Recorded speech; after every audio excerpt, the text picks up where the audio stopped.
Hey there, my fellow designers and creatives. Hope you're all doing well. Welcome back to another video in my mega product design course for beginners. If you haven't checked out the playlist on the course, make sure to check it out. Link will be in the description. So in this video, we're going to learn about learning how to present your work in portfolio rounds. Now, you might have learned a lot of skills. You might have worked on your first project. You might have written a case study. But then the most important thing, which a lot of people make mistakes in, is not knowing how to present your work in a portfolio round. And of course, I agree, it can be very intimidating and scary and nerve-wracking. But in this video, I'm going to show you a lot of things that you can take away and learn and implement when you are going for interviews and presenting your work. I'm going to take you through a presentation that I made when I was interviewing for a real project that I worked on in a real company. So this isn't some fake random example, and I'm not taking somebody else's work. I'm taking everything that's mine, 100% original and authentic. But before I show you all that, let me give you a little bit of context of how portfolio rounds work, what you need to look at, what are the things you need to take care of. So let's get started. Now, I have a couple of pointers here. I'm going to go through them one by one. Now, the portfolio round is usually the second round after the HR round. Usually you'll have a call with the HR or a lead designer or somebody like that, where they'll get to know a little bit about you, what your expectations are in terms of salary, what you're looking for in terms of job, and things like that, right? Now, obviously, this totally depends from company to company. There's no right structure, but usually it is the second round. Doesn't matter if it's the first round or the third round. The next thing is the interviewer will either be a lead designer or a senior designer. And what's more important to understand here is that it's not going to be taken by an engineer or a product manager. It's going to be taken by a designer. So there are certain things designers are going to look at when you're presenting your work. And I will talk about that a little bit later. But what you need to make sure is that you need to understand who is taking your interview. Now, the portfolio rounds usually last for 45 minutes to 1 hour, and make sure you get this as well, because you will need to prepare your presentation, your slides, because based on this, you will need to prepare your presentation and make sure that you don't run over time. Now, this is an opportunity to show your best work ever.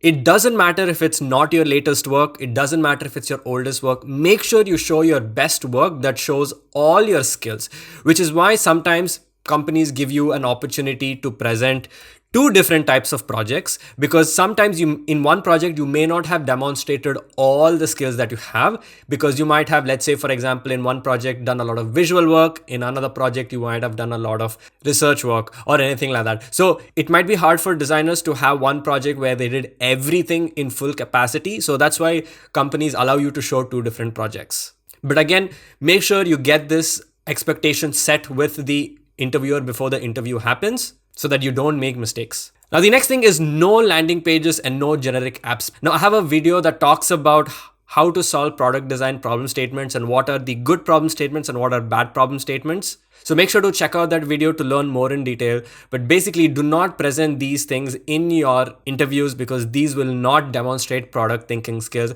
And I will show you why landing pages or just having generic apps like e-commerce app or food delivery apps will not work when I present my presentation. Now, coming to this concept of NDA project, this is a very tricky thing to deal with. Now, obviously NDA projects, you cannot showcase your work publicly, but sometimes it's okay to show your work just to the interviewer, assuming that it's not being recorded. Some companies would like to record your presentations. Very big corporations, sometimes they like to record your presentation so that everybody else can also look at it and give a informed decision. So I guess it's okay. Well, don't, like, if you get into trouble because you did, then, I mean, please don't blame me. I'm not like the official person. I'm just saying what I feel. And also in NDA projects, it's fine if you don't show numbers or actual metrics. That is very confidential in nature and only the company should be aware of. And finally, prepare a pitch deck, or also called as basically slides. No behands, no dribble, no medium, right? Do not present this. You need to prepare a nice presentation or a nice deck. Obviously do it on Figma. That's the most easiest thing, because you have complete flexibility in terms of design as well. You're more than welcome to pick any other tool you want, but make sure you have a deck or slides prepared. Now, coming to this concept of PDF, I personally don't like PDFs, and I don't like it when people show me PDFs. It just feels a little unprofessional and cluttered. So try to make a separate presentation itself so that you can easily take through the entire project. Moving forward to the judging criteria. What do they look for when you're presenting your work? Now, the first most important thing is UI design skills. Now, trust me, if you want to get into a mature company, a big startup, a big organization, you need to have phenomenal UI design skills. Now, to learn amazing UI design skills, I have a lot of videos on my course which cover all of this, so make sure to check out all those videos that talk about UI design. The next thing is storytelling and communication. Now, your ability to tell a story is critically important. Even if you have the most beautiful visual design skills, or even if you have designed hundreds of screens and tons of flows, if you're not able to sell your project or explain what you did, why you did, the problem, the solution, and everything, it's not going to work out. So make sure that you practice, practice, and practice. I would suggest go through the presentation many times, present it to probably your friend, a mentor, or a senior designer, or whoever it is, and get their feedback on it. Because every time you go through it, you're going to find so many gaps, and then you will be able to fill these gaps with relevant information, because you will see that the story you're telling is not making sense in certain areas. So make sure you master this. This is critically important. Make sure to cover all areas as much as you can about research and data, ideation, collaboration with different stakeholders, problem solving, execution, impact, and the most important thing is know your project inside out, because after this, people are going to ask you questions to confirm certain things, to challenge some of the decisions you made, and you need to have valid reasons, valid arguments, and you just can't say, hey, I didn't know about this, I didn't know about that, and things like that. So make sure you know your project inside out. And finally is honesty. I'm going to be very straightforward when I say this. If you say random things, people can see through your bullshit. So make sure that if you don't know the answer, be very honest about it, which ideally shouldn't be the case, because you should know your project inside out, unless it's a very tricky question which you do not have knowledge of when you are working on the project. But if you try to make up some random story, these guys are designers who have so much of experience and have interviewed tons of other designers, so they can see what is bullshit and what is not. So make sure you're very honest. Okay, so now let's get into my presentation, and I'll take you through it. Now, this was a presentation for a project that I did, for a real project that I worked on when I was working at Unacademy way back in 2019. This is the second project. I'm not going to be talking about the first project that I showed. I'm just going to be talking about the second project. I even have a case study on this, so you can check that out. Link will be in the description if you're interested. But let me tell you how I went through this entire project. Now, make sure to sit back and pay attention to a lot of things that I talk about here, because I'm going to be going through the presentation assuming that I'm explaining it to an interviewer, but also at the same time, I'm also going to give certain tips and tricks on certain slides to help you understand why I did something. And finally, this is not a template. Do not copy this, because this is not something that will work for your presentation or your project. This is what I prepared for my project, because that's what made sense for me. So your project might be a little different. You might have to remove certain slides. You might have to add certain slides. You might have to talk about a little different things that you did. It depends on project to project. So don't copy this like a template. Anyway, with that being said, let's get started. So first of all, I have over here a intro slide, and you can do whatever you want with the intro slide. And it says number 2 because this is the second project that I showed. Many people might not know what Unacademy is. If you're interviewing for a foreign company, they might not know what Unacademy is. So it's very important that you give them context, saying that it's an edtech company that makes courses by hiring educators, right? So you give them a little bit of context of your company and what it does. And then you give an idea of what the project is. And in this case, it's a management tool for educators. Now here I have a slide which basically just shows the final look of the design so that they can get an idea of what I'm going to be talking about. They have some visual image in mind for them to keep relating things as I keep talking about it. So I'm just showing them a few visuals. I'm not explaining anything over here.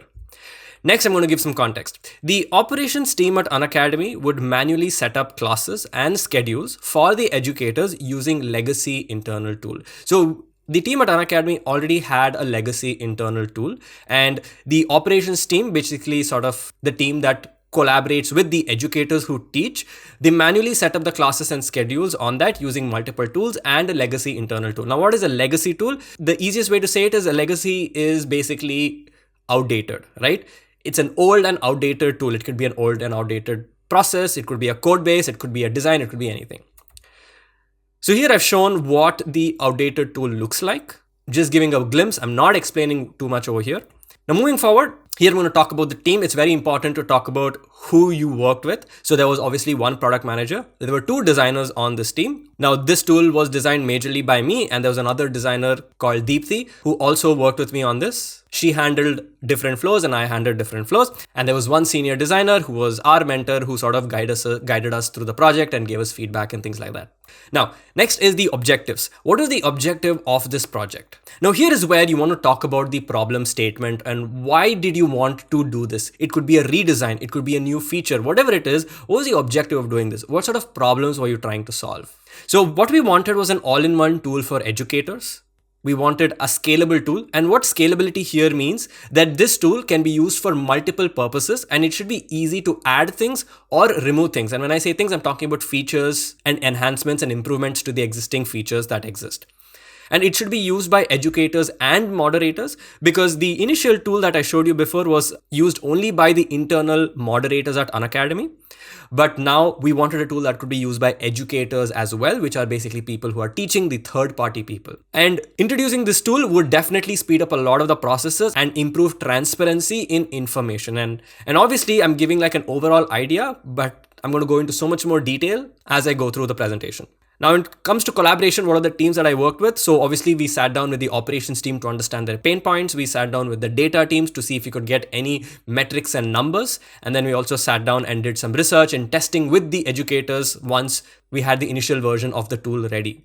So here you start off with your design process. What is the first thing that you did? Maybe you didn't do enough research, or maybe you had some information already. You can put that and you can probably skip this, but it's really important that you go step by step. So after speaking to educators, after speaking to the data and the operations team, we figured out main core pain points. You don't have to show every single thing that you did. People who are interviewing you are smart enough to understand what you are missing out on. So just give them what they really need to make an informed decision. So obviously they were using too many third-party tools like Jira and Trello and Excel, and they wanted one tool to manage all of this. There was really lack of transparency in terms of how they're doing, their performance of the educators, revenue, classes, schedules, and there was a lot of lack of transparency because it would take so much time for the internal team to communicate with the educators. There was no indication of performance, as I mentioned before, and it was really hard for a single person to manage multiple educators because the processes were so manual. So these are the core pain points or the core problems that we identified. Now here what I have is our user flow that was created by our product manager. This is something that we had. This was our first step. The product manager created this user flow and we took this as a base to start working on our designs. Now, is this the final flow? Definitely not. We made a lot of changes to this as we started designing. We found a lot of edge cases. We got a lot of additional information during the process, and we got a lot of feedback as well. So this was something that we had to start off with, but this changed over time. So there were many parts to this entire tool, and the first is the statistics dashboard.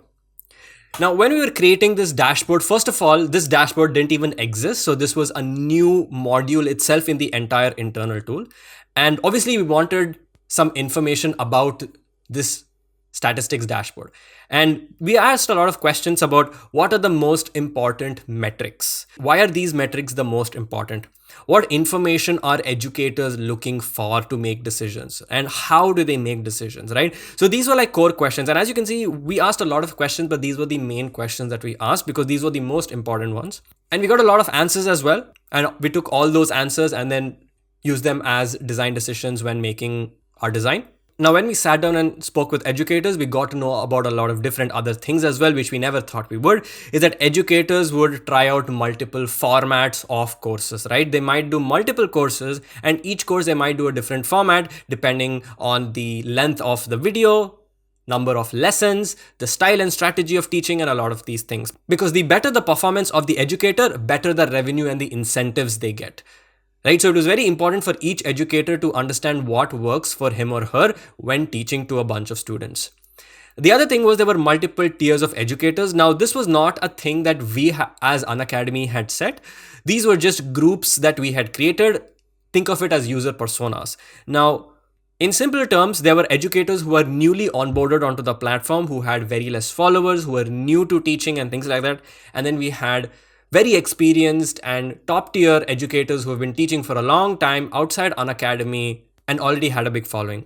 Now, Both of these personas or user groups wanted different types of information, so we made sure what they were as well. And once we got all the information, we then created certain categories of metrics. So one was salary and incentive related, second was core metrics, and the third one was general metrics. Now here what I'm doing is showing the final solution and the final design of how the dashboard looks like. So right at the top, we have metrics related to salary and incentive. Now this is very important because educators earn money from this, and so they get their regular salary or bonus or incentives or whatever it is, and that is directly linked to how they perform and what they teach. Now I don't know if this changed over the past couple of years, but this was the rule back then. So there were three places educators could teach. One was live classes, one was free live classes, which is basically for free people who don't have an Unacademy subscription. And the last one was they teach on YouTube as well. So putting all these three things together, educators could get to know about their performance and then they could plan ahead. And this solved the problem of transparency because people didn't know how they were performing. Then moving forward, we have this overview section, which has the core set of metrics where you have your views, your watch minutes, number of live learners on your class, referrals, and alerts as well. Alerts are basically things that you should not do as an educator. These are things that go against the guidelines and the rules that Unacademy has set. Now, these are definitely the core metrics, and this is what every educator primarily looks at. Think you're a YouTuber, and these are also the metrics that you will sort of look at for your YouTube channel. And then we've given them a lot of breakdown in terms of how was the percentage increase or decrease compared to the last month, how was the performance today, what is the total views, and the split as well. Where is this views coming from? Right? And moving forward, then we have other statistics, which are general statistics, things like your average rating, live classes, dedications. Dedications and knowledge hat is some sort of a gamification model that Unacademy had back then. I don't know if they have it today, but that's what it was before. And polls and free live classes and things like that. These are just general things. So the other thing we wanted to ensure was when we were making this is that this should be a scalable product. And if you remember, I talked about scalability also being an objective. Now, when we were doing this metrics categorization, we had the core metrics and the general metrics. We figured out that the data team only had core metrics for weekly, monthly, and lifetime durations, and the general metrics were only for monthly and lifetime. Now, what I'm doing here is I'm taking one specific design problem that we as designers faced when designing this. And let me give you an example. So we tried multiple concepts of how if somebody chose weekly for the core metrics. Like as you can see, the weekly is not available for the general metrics, right? So how would that look? So this was one version where we would sort of hide this bottom area and say that please change the filter to month or lifetime to view all the metrics. The second one was where we would combine the two sets of metrics if they were either set to lifetime or monthly. And the moment it was weekly, we would break it into two parts. And the third one was we would automatically change the bottom filter or bottom sorting, the bottom sorting to lifetime if the top also was changed, right?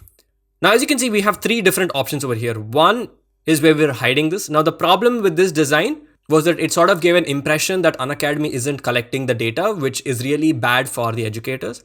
The second one was would make the entire UI jump around and make it look like a really poor user experience. And the third one over here is that you're not really letting the user control the sorting option even though they have it because you're changing it automatically, right? So we came up with three different solutions, and after getting some feedback, and obviously speaking to educators and testing it, we got to know that the idea that worked the best was keeping the two sets of metrics having their own set of sorting options. So which means that the top one could be set to lifetime and the bottom one could be set to monthly, for example, right? Because educators didn't care about having everything falling on the same time period. They would look at this independently and they would then look at the other statistics independently. So having the same time frame didn't really matter to them. So that was one of the smallest solutions that we had to figure out. Now, once we got all the designs ready, we did a little bit of testing.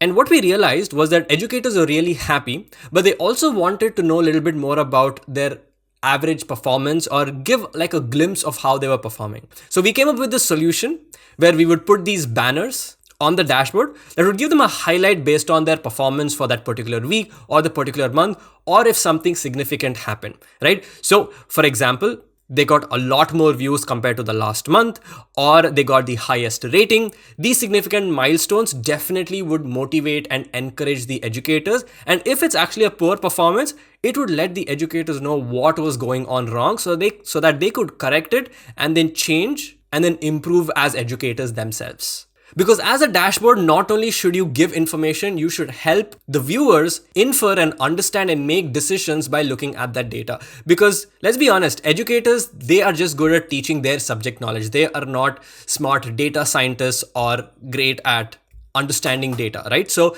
these are users who need some help. So these banners would definitely contribute to that. Now here is another section of the entire internal tool which I worked on. There's nothing significant to talk about here. Basically, that this is a schedule of all the classes that an educator has, the timings, the name of the lesson, the chapter, the number of enrollments and things like that.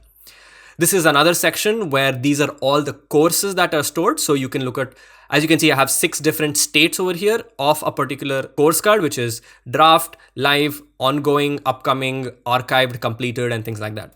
Now, this is the course details page of a particular course. Now, one small thing to observe here is that after a certain point in time, when educators started using this, they also wanted to see statistics of the particular course as well. Because this dashboard that we made was at an overall global level, but people wanted to see and compare the performance of individual courses as well, which is why we introduced this bottom statistics section, which would give an idea of how the course is performing as well. Now, it's important to talk about impact. Now, in this case, if you actually have numbers and you're allowed to disclose numbers, it's great if you can do that. But a lot of companies do understand that this information is confidential and you might not have the numbers with you itself. But it's important to understand how the product works and what is the overall impact. And that's what I'm going to talk about. Now, what is the intent of this tool? What were the objectives? Now, I spoke about what that was, but then what is the final impact of that? Now, this tool definitely reduced a lot of time that was being wasted doing all of these manual processes of communicating and using multiple tools. And because of that, every member of the operations team could now onboard more educators because they could manage more educators, because this tool solved a lot of the processes and saved them a lot of time. So they had a lot of time in hand and they could handle more educators. And that means that they could onboard more educators without hiring more operations people. So that saved a lot of money for the company. Now, when they brought in more educators, they could expand the offerings. They could bring in more educators who taught different subjects, different skills, taught for different competitive exams. And because of that, they were able to acquire more users because we expanded the offerings. And that definitely lead to increased revenue. Now, not only did it lead to increase in revenue, it also increased in brand awareness, because as you were able to onboard more educators, educators would talk about it with their educator friends, and subscribers or students would speak about it with their friends. Right? So you can see there's a whole loop over here. And in the end, every company wants to make money. Every company wants to grow. Every company wants more users. That's what every company is striving for. So you as a designer need to understand what product you designed or what feature you designed. How is it overall impacting the company? Now, I don't have any numbers over here. And even if I had, I was not allowed to show it. But that didn't matter, because what people look at is your understanding of how your design decisions or your contribution makes the impact. And it's obviously very nice to have a good slide about what you learned. So since this was one of my biggest projects very early on in my career, I learned a lot about visual design and visual hierarchy, because dashboards are very critically important and required a lot of attention to detail. I have had to collaborate with multiple stakeholders and multiple teams, and also got to dabble a lot in user research and testing. And then finally, you close the video with a thank you slide or anything else that you want to talk about. So I hope this gives you like an overall idea of how to run your presentation, how to prepare slides. Like I said, the most important things are be very clear and crisp about what you're saying. Make sure to not dump everything on them and overwhelm the interviewers. And make sure that every slide is connected to the previous slide so that they are able to go through the natural flow. And this is where your storytelling skills comes into picture. And obviously, practice before you go for the interview. So that's pretty much it for this video, guys. Thank you guys so much for watching. Hope you guys really enjoyed it. If you did, let me know in the comment sections down below. Make sure to leave a like and subscribe to the channel for more amazing, awesome content. And I'll see you guys in my next video. So till then, take care and bye-bye.